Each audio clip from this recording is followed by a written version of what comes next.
Estamos de volta com o Clube da Bola e, como combinado, é hora do quadro Entrevista Coletiva.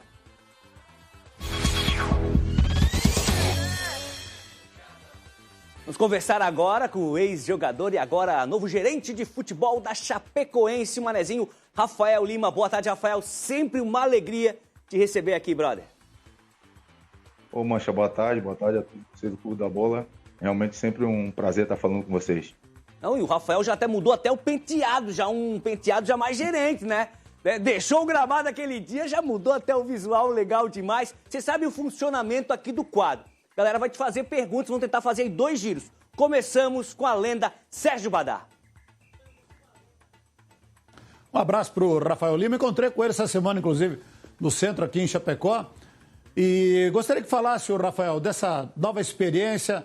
Saiu do campo para exercer essa nova função de gerente de futebol da Chapecoense, uma avaliação desse início de campeonato da Chapecoense e também, se você quisesse falar a respeito de um vídeo que você postou nas suas redes sociais reclamando da arbitragem do jogo contra o Barra, num lance em que o árbitro deveria, quem sabe, até ter expulsado o jogador do Barra e deu cartão amarelo para a Chapecoense. Você postou nas suas redes sociais.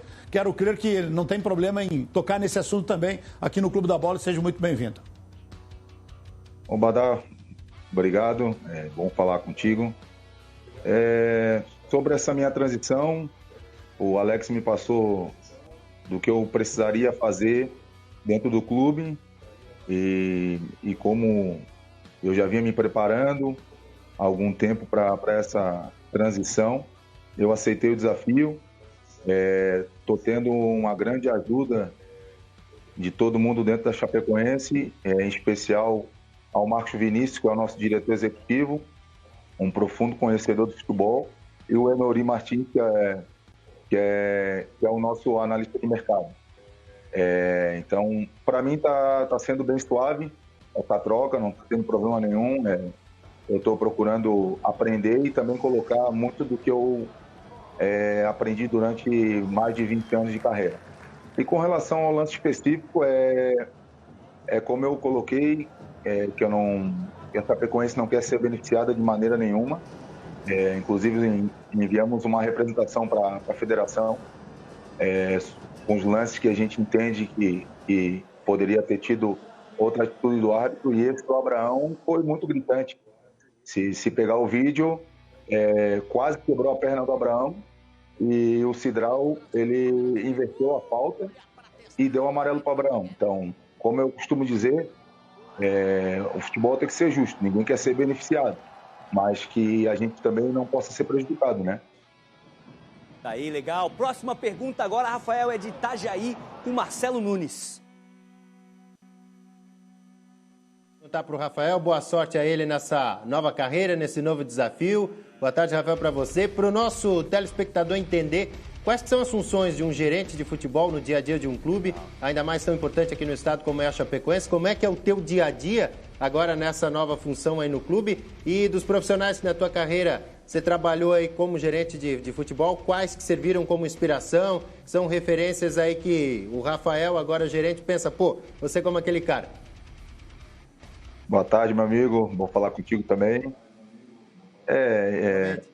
As funções do gerente, basicamente, que foi me passado e que eu estou tentando ainda compreender e executar, tá vendo o que os atletas têm como necessidade no dia a dia, tá conversando com eles, com os atletas, o que eles estão achando do dia a dia no clube, se eles têm algum problema na cidade que a gente possa estar resolvendo, para que a gente possa deixar eles muito à vontade, somente para pensar em futebol, entendeu? E tá passando esses feedbacks também para a diretoria de futebol, para a presidência, e também a gente está aproximando a todos, né? Tanto presidência quanto comissão técnica e atletas, e eu estou tentando fazer esse meio campo aí, obviamente com a ajuda de todos, para que a gente possa realmente caminhar no dia a dia contente, né? Legal. Próxima pergunta do sul do estado, direto de Criciúma, Renato Semensati.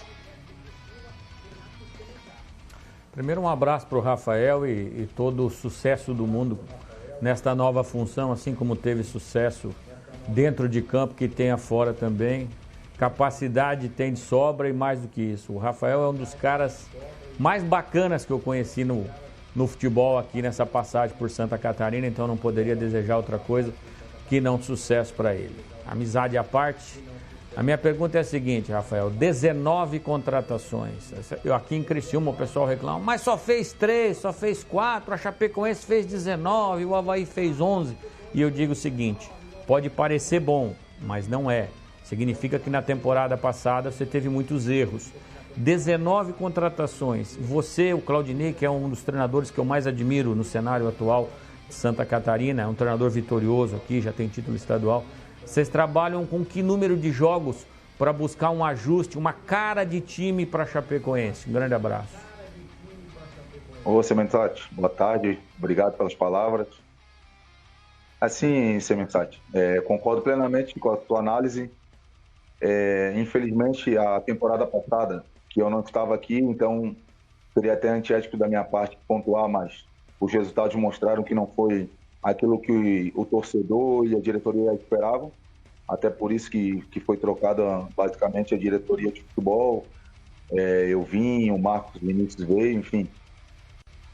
E o que a gente olhou um mercado que pudesse nos dar atleta com capacidade, obviamente, técnica, mas até atleta comprometido também com o que a Chapecoense precisa, né? Atletas competitivos, atletas que realmente queiram um ano de 2024 diferente, né? Então, a gente não trabalha com um número de rodadas X para dizer, agora nós vamos jogar redondo. O Claudinei não conseguiu repetir a escalação ainda, por inúmeros fatores, seja por cansaço, seja por algum tipo de lesão. Então, a gente espera que nas próximas rodadas o Claudinei e a comissão tenham um time base específico para que aí sim a gente possa estar tendo sequência e aí a gente possa estar fazendo uma análise mais criteriosa. Mas nesse momento todos ainda estão se conhecendo. Nós tivemos 13, 14 dias de pré-temporada. Não é desculpa, mas o Badá está aqui em Chapecó, sabe que dentro desses dias todos aí, pelo menos uma semana teve chuvas e a gente não pôde treinar em campo. Então a gente fez a academia ou foi em campo sintético, que não é um treinamento que possa se analisar muita coisa. Então a gente espera nas próximas rodadas aí realmente que a gente tenha um time base para que a gente possa estar fazendo aí sim as análises que a gente devem ser feitas para a gente continuar bem o ano. Legal. Agora a pergunta é aqui de Florianópolis com o Fábio Machado e eu acho que a gente conversou uma vez, o Rafael estava junto, que a gente lembra da estreia do Rafael no profissional do Figueirense, foi isso, Rafael? Exatamente. Legal demais. Pode fazer a pergunta aí, Fábio. Bom, muito legal falar com o Rafael, né? Nesse nosso futebol de muitas mudanças, né? Às vezes o jogador está aqui, depois ele volta para a terra dele, tudo bem, alguns ficam aqui. O Rafael Lima é um daqueles que a gente tem amizade, né? Que a gente passa a gostar, a gente tem um carinho, né? Então eu torço muito pelo Rafael. Quero aproveitar para parabenizar a diretoria da Chapecoense por ter dado essa oportunidade, por ter feito essa festa de despedida. O Rafael merece. Rafael Lima, mas a pergunta que eu vou te fazer, como eu falo aqui da capital, tua terra, né, diga-se passagem, a minha pergunta vai ser um pouco puxando aqui o meu lado aqui. Na tua carreira, Rafael, tu tivesse alguma possibilidade, algum contato, por exemplo, de voltar para o Figueirense, chegasse a ter alguma sondagem para defender a camisa do Avaí? Bom, não defendeu, né, tirando aí o seu início no Figueirense.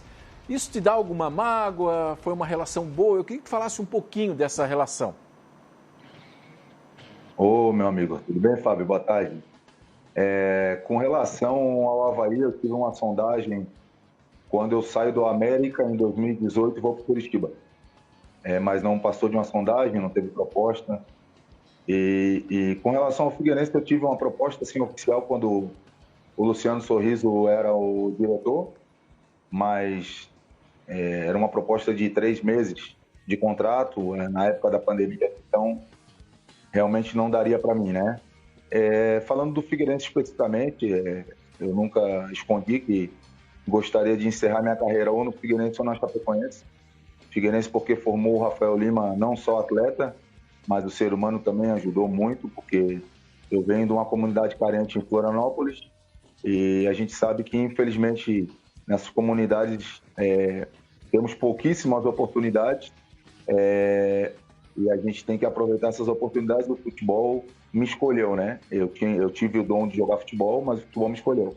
Então, eu jamais, em hipótese alguma, eu nunca tive nenhum tipo de mágoa do Figueirense, até porque se eu me tornei o atleta que eu me tornei, eu devo basicamente quase tudo ao Figueirense.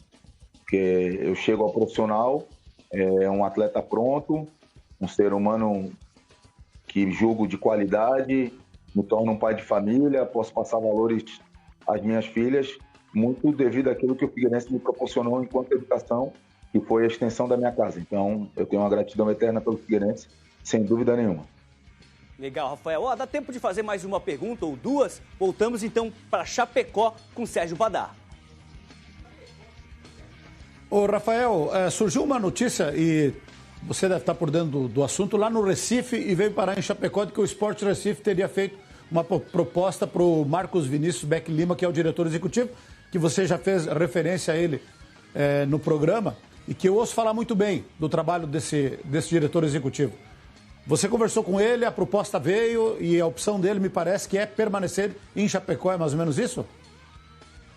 A proposta veio, agradeceu, mas é um homem de palavra e principalmente é um profissional que participou diretamente da montagem desse novo elenco da Chapecoense. Ele sabe que novas oportunidades surgirão se nós fizermos um bom trabalho aqui. E obviamente, pelo profissional que ele é, pela pessoa que eu estou conhecendo, e já posso dizer que ele cumpre a palavra dele e permanece aqui sem problema nenhum. Hoje treinamos pela manhã, transcorreu a nossa manhã normalmente, tivemos reuniões com a presidência, tivemos reuniões com a comissão técnica, assistimos o treinamento que foi na arena e tudo certo, ele permanece conosco. Legal, mais uma pergunta de Itajaí, Marcelo Nunes. Rafael, uma análise desse começo de campeonato catarinense aí, observando os jogos, vendo a dificuldade da competição, né? Um campeonato bastante equilibrado, claro, o Criciúma um pouquinho mais acima, talvez tecnicamente falando, mas qual que é a análise que tu faz desse começo de campeonato, hein? Os times considerados menores, né? Eles começaram muito antes. Então, a parte física, ela ainda é notória que os times menores, eles conseguem sobressair, vamos dizer assim. Olhando o nosso jogo último contra o Barra aqui, o Barra fez 9 amistosos, jogos treinos antes de começar a competição. Além do que, tem profissionais de qualidade na comissão técnica e atletas que eu conheço que já atuaram até em Série A de Campeonato Brasileiro. Então, o campeonato em si é um campeonato muito competitivo e nós sabemos que provavelmente a partir da quinta, sexta rodada, aí sim, a gente vai saber mais ou menos as definições de classificação e também trazendo aqui para o nosso lado, a gente espera que a gente possa começar realmente ter resultados melhores, porque a gente está tendo às vezes oportunidades de vencer os jogos e não está acontecendo, mas a gente sabe que as atuações vão melhorar conforme o tempo vai passando e porque contamos com um grande treinador, uma grande comissão técnica. O Claudinei conhece o futebol catarinense como poucos e realmente é um cara que é de uma qualidade imensa. Rafael, já pedi aqui, a nossa produção liberou mais um tempo para o Rafael Lima aqui no programa, então a gente vai para Criciúma, Renato Semensati. Perguntar para o Rafael o seguinte, é uma preocupação que eu já externei no programa passado aqui. O Avaí solta uma nota oficial reclamando da arbitragem. O Rafael, que agora não é o jogador, Rafael Lima, é o dirigente da Chapecoense, também vai na sua rede social e coloca. O Perema, zagueiro do Concórdia, foi lá e reclamou de uma penalidade, de um lance discutível contra o Criciúma. No caso do Perema, eu acho que tem até um agravante, que ele deu um soco no jogador do Criciúma e isso aí não apareceu na postagem dele. Essas reclamações nesse 2, 3, 4 rodadas, Rafael, não pode botar pressão demais na arbitragem, já que erro todo jogo tem. Por exemplo, no gol do Marcílio, que foi um belo gol, se você pegar pela regra, ela toca na mão do Vitor Guilherme, e se tivesse VAR, provavelmente o gol seria anulado. Mas a olho nu você cobrar aquilo ali do árbitro, eu acho que seria demais. Não estou falando desse lance que você se referiu, que para mim acho que tem erro também. Teve o erro lá no jogo do Avaí, que o goleiro fez um pênalti no Poveda e o árbitro não deu, mas enfim, esse começo com reclamações de todos os lados. Renato, eu só faço um adendo, né, cara? O que a gente tem que olhar é que a gente está exigindo, e todos nós queremos um futebol de mais qualidade, mais capacidade técnica, com mais gols, enfim, para que o nosso futebol catarinense ele possa realmente voltar aos tempos áureos com relação à cobertura nacional. Porque vocês, particularmente, vocês dão uma cobertura imensa, né? Mas que a gente possa vender esse campeonato como um estadual de grande capacidade. Então, a gente também tem que, com relação à arbitragem, tentar evoluir em todos os sentidos. Obviamente, esse tipo de reclamação, óbvio, pode pressionar, mas também no dia a dia eu sou pressionado, o treinador é pressionado, e eles não estão fazendo filantropia. O árbitro, ele não é profissional, mas ele recebe para apitar. Então, o atleta, ele recebe para jogar, e se ele não vence o jogo, fatalmente, se não faz uma temporada boa, ele é demitido ao término da temporada. Então, o árbitro, se ele não tem uma arbitragem por dentro, eu acho que ele não pode ser premiado na próxima rodada apitando um outro jogo, ainda mais quando são lances muito claros, como esse do Abraão, que eu especifiquei, entendeu? Que estava 49 do segundo tempo, o atleta do Barra teria que ser expulso, basta pegar o lance e olhar, e ele inverteu a falta, deu o cartão para o Abraão, e no lance seguinte nós sofremos o gol, que não foi culpa dele o gol, a responsabilidade é nossa, mas que a gente possa qualificar também, para que a gente não possa também estar toda a rodada reclamando, parecendo que é mimimi, mas só que estão tendo erros recorrentes e erros graves, não são erros simples, não são erros que a gente possa dizer assim, isso aí acontece com qualquer árbitro a nível nacional. Não, estão acontecendo erros graves que não são simples. Então, óbvio, acredito nessa situação que tu falou realmente, que a gente não pode ficar toda hora reclamando, e a gente já combinou isso aqui também, dependendo do que aconteça daqui para o término do campeonato, a gente não volta a falar de arbitragem, só que a gente precisava se posicionar porque tiveram pelo menos 2, 3 erros muito graves contra a Chapecoense, que a gente teve que realmente se posicionar. A gente termina uma entrevista coletiva com mais uma pergunta de uma lenda do futebol amador aqui da nossa grande Florianópolis, Fábio Machado, 74 gols, porque não enfrentou Rafael Lima, senão esse número ia ser um pouquinho menor. Eu desconfio, Fábio Machado. Rapaz, eu fico imaginando eu de atacante olhar pro lado, tá o Rafael Lima aqui, no meu cangote, né? Eu ia dizer, professor, me tira ou me bota em outra posição. A mão na coxa, mão na coxa. Botava a mão na coxa, substituição. Mas brincadeiras à parte, Rafael, ficou alguma mágoa tua na saída do Hercílio Luz, alguma situação, tu acha que deveria ter ficado? Ou de repente até ter essa função, né, diretor de futebol no Hercílio Luz? Ficou mágoa tua na saída? Fábio, tu não ia ter 74 gols, não, tu ia ter 100, o Rafael, sem quadril, sem joelho, sem tendão. Por aí, não estaria aqui hoje. Não, a mágoa absolutamente nenhuma. Eu sou grato demais ao Hercílio Luz. Os últimos 2 anos da minha carreira foram feitos lá. Eu tentei contribuir da melhor maneira que eu podia. Eu podia continuar jogando porque eu tinha contrato com o Hercílio Luz até o término do estadual. Eu faço a opção de parar realmente, porque eu entendi que eu estava sofrendo mais do que eu estava tendo prazer para jogar. Então, muita gente diz que o atleta de futebol ele tem que se cuidar. Ele se cuida, mas o futebol ele detona o corpo do atleta, ele não ajuda o corpo do atleta. Porque você joga machucado, você muitas vezes joga doente com alguma gripe, tem que jogar, enfim. E eu fiz essa opção. Estou grato imensamente ao Hercílio Luz, de maneira especial, obviamente, ao Fernando Gil, que foi quem me levou da primeira vez, e o Raul Cabral e toda a comissão. E agora, por último, o Felipe Gil, que estava lá, óbvio, o presidente Vinícius, não tem problema nenhum. faz parte do futebol, essas opções de permanência ou de saída. Eu estou desse lado agora, uma hora ou outra eu vou ter que demitir algum jogador e optar pela não continuidade, então tá tudo certo, o futebol continua, a vida continua, e eu sou muito grato ao Ercílio Luz, realmente, as pessoas lá da cidade sabem disso. Rafael Lima, agradecer mais uma vez a tua participação, sempre uma simpatia, sempre uma resenha boa, te desejar sucesso nessa nova missão, nessa nova função dentro do futebol e apareça mais vezes aqui no Clube da Bola. Valeu, Mancha, valeu, galera aí, obrigado pelo espaço e quando precisar pode me chamar que estamos chegando. Valeu, Rafael Lima. Conversamos com o gerente de futebol da Chape. Seguimos falando do Campeonato Catarinense. Pode carimbar que a resenha é boa demais. Seguimos falando do estadual, agora vamos até Blumenau conversar com Emerson Luiz. Fez uma análise da rodada que mexeu com a tabela. É isso, Emerson, chega mais.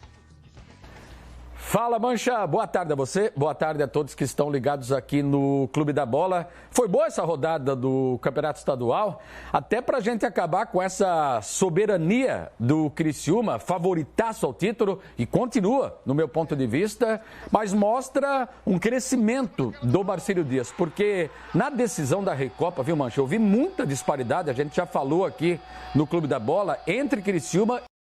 Tanto é que o Tigre confirmou o título por conta do seu entrosamento, da comissão técnica, do elenco que se reforçou. E o Marcílio Dias também mudando, ganhando confiança, quebrou então a invencibilidade do Tigre. E o Brusque também perdeu a sua invencibilidade. Na minha visão, o Brusque está devendo, o Brusque poderia estar melhor posicionado. Hoje está na 5ª colocação com 5 pontos. E a Chapecoense, que está em 7º, também com 5 pontos, é outra decepção no meu ponto de vista. Claro que houve uma renovação radical lá na Arena Condá, mas a Chape, pelo elenco que tem, poderia estar jogando mais bola. Mas é claro que isso depende de ritmo de jogo. Eu acredito que no fim, Chapecoense e Brusque vão estar ali nas cabeças no mata-mata, evidentemente, mas entram como favoritos.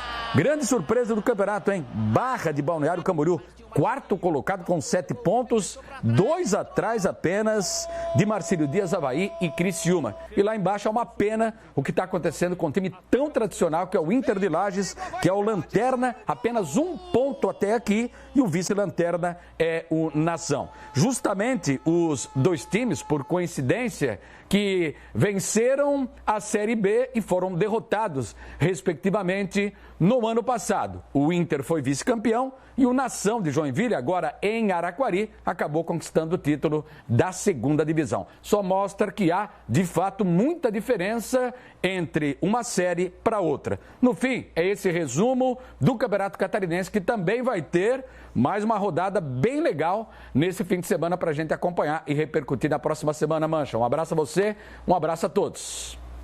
Valeu, Emerson Luiz. Pedi para a produção colocar a tabela. A gente falou tanto aí das posições de quem está na zona de rebaixamento, quem está na zona perigosa ali, a zona cinza, e quem está lá na frente, né? O Criciúma é o líder com 9, o Avaí vice-líder com 9 pontos também, e o Marinheiro também tem 9 pontos, é o 3º colocado. O Barra em 4º lugar com 7, o Brusque é o 5º com 5, o Joinville é o 6º colocado com 5 pontos também.